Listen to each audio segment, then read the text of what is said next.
கல் தோன்றி மண் தோன்றா காலத்தே முன் தோன்றிய மூத்த குடி தமிழுக்கும் வீரம் நிறைந்த தமிழ் மண்ணுக்கும் என் முத்தான முதற்கண் வணக்கத்தை தெரிவித்துக் கொள்கிறேன். அனைவருக்கும் வணக்கம். என் பெயர் ரம்யா.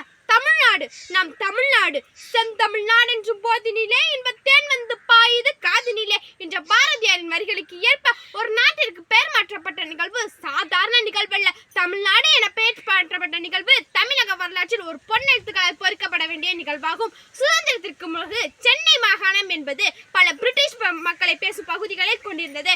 சுதந்திரத்திற்கு பிறகு தெலுங்கு பேசும் பகுதிகள் ஆந்திர பிரதேசமாகவும், கன்னடம் பேசும் பகுதிகள் கர்நாடகாவாகவும், மலையாளம் பேசும் பகுதிகள் கேரளாவாகவும் பிரித்து வைத்தனர். எஞ்சியுள்ள பகுதியே தமிழ்நாடு என அறியப்பட்டது. பட்ட வேங்கடம் தென்குமரியாயிடை தமிழ் கூறும் நல்லுலகத்து என்று தொல்காப்பியம் தமிழகத்தின் எல்லையே வரையறுக்கிறது.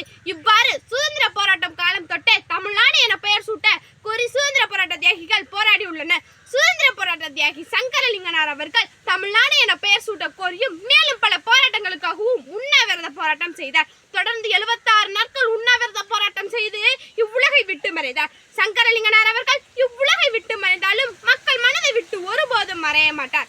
ஆண்டு 100 ஆனாலும் அன்னை தமிழ்நாடு வேண்டும், ஆண்டு 100 ஆனாலும் அன்னை தமிழ்நாடு வேண்டும் என்ற பெருஞ்சித்திரனாரின் வரிகளுக்கு ஏற்ப அறிஞர் அண்ணா முதலமைச்சராக இருந்த பொழுது அவரது அரசு சட்டம் தமிழ்நாடு என பெயர் சூட்ட கோரி ஒருமனதாக நிறைவேற்றியது. நாடாளுமன்றத்தில் தமிழ்நாடு என பெயர் சூட்ட மசோதா நிறைவேறியது.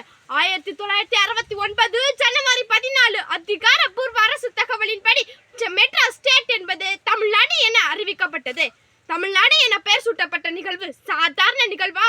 கல் தோன்றி மண் தோன்றா காலத்தே வாளோடு முன் தோன்றிய மூத்த குடி தமிழினத்தின் தன்மாற்றையும் மொழிப்பற்றையும் நீண்ட நெடிய வரலாற்றையும் மீட்டெடுத்த ஒரு புரட்சிகரமான நிகழ்வாகும்.